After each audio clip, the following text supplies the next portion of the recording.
Muita gente, quando pensa em investir, acaba focando tudo em um só país.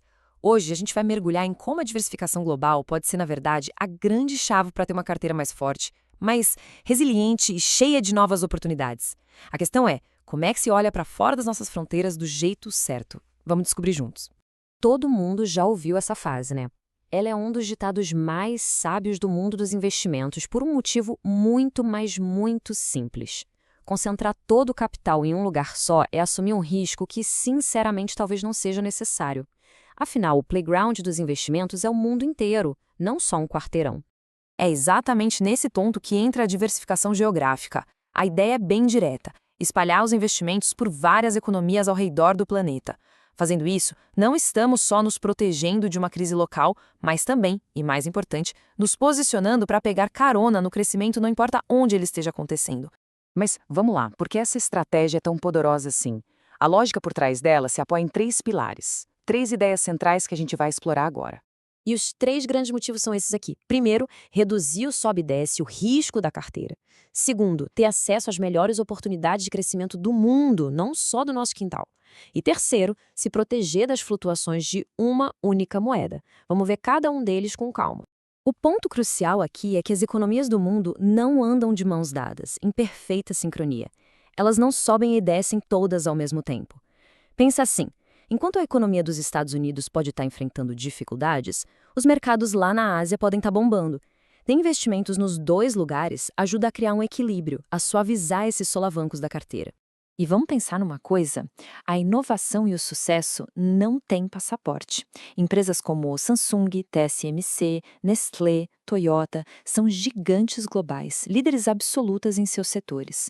Se limitar a investir em um único país significa, na prática, deixar de ser sócio de empresas incríveis como essas, com um potencial de crescimento absurdo.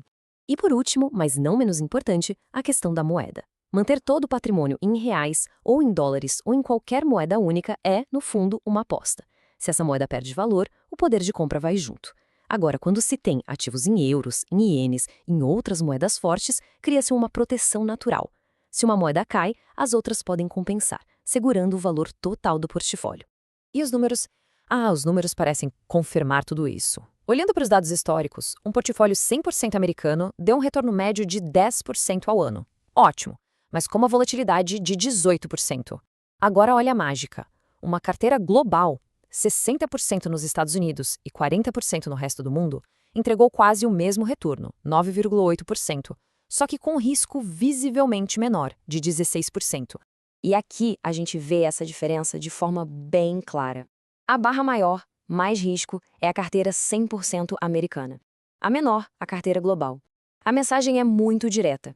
E, historicamente, diversificar tornou a jornada do investidor bem mais suave, sem precisar abrir mão de um retorno expressivo. Certo, a teoria convenceu. Mas e na prática? Como é que se traduz isso em uma carteira de verdade? Como se monta um portfólio global? Vamos ver um mapa para isso?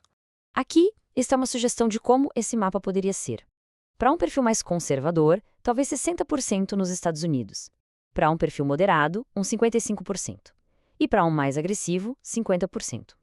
O que é interessante notar é como a fatia de mercados emergentes, que tem mais potencial de crescimento, mas também mais risco, vai aumentando conforme o perfil fica mais arrojado.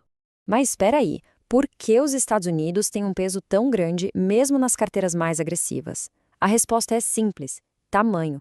O mercado de ações americano representa sozinho mais ou menos 60% de todo o valor do mercado de ações global.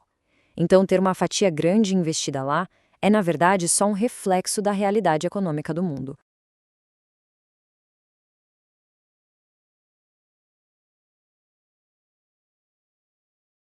Beleza, então já temos o mapa. Agora a gente precisa das ferramentas para construir essa alocação. E hoje em dia, a forma mais simples, mais barata e mais eficiente de fazer isso é através dos ETFs, os famosos fundos de índices. Para aquela fatia grande dos Estados Unidos, as opções são bem conhecidas. ETFs como o VOO ou o SPY te dão exposição às 500 maiores empresas do país. Se a ideia ser ainda mais abrangente, o VTI cobre o mercado americano inteiro, até as empresas menores. E o QQQ é para quem quer um foco maior em tecnologia, seguindo as 100 maiores da Nasdaq. Agora, vamos para os mercados desenvolvidos fora dos Estados Unidos. ETFs como o VGK ou o IEOR abrem as portas para as grandes empresas da Europa. Para investir no Japão, que é uma potência, uma opção clássica é o EWJ. E para cobrir a região do Pacífico de forma mais ampla, existe o VPL. E, finalmente, para aquela fatia de mercados emergentes, que é o tempero de crescimento da carteira, temos opções super populares como VWO, IMG ou EEM. Eles investem em empresas de países como China, Índia, Taiwan e, claro, Brasil. Ok, montar essa combinação de vários ETFs é uma ótima estratégia, funciona super bem, mas exige um certo trabalho de balanceamento. E se existisse um jeito de ter tudo isso perfeitamente balanceado em um único clique, um único investimento? Pois é, existe. E a resposta é essa aqui, o ETF de ticker WEVT da Vanguard. Ele é, de forma bem simples, o mundo inteiro dentro de um único ativo. O poder desse ETF é a sua simplicidade radical.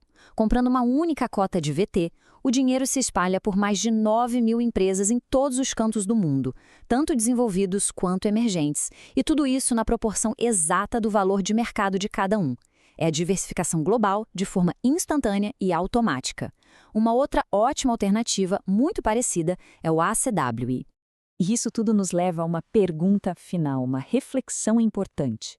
A carteira de investimentos que temos hoje, ela está de verdade preparada para um futuro que, não tem como negar, é cada vez mais global? A resposta para essa pergunta pode ser o fator decisivo para o sucesso financeiro nas próximas décadas.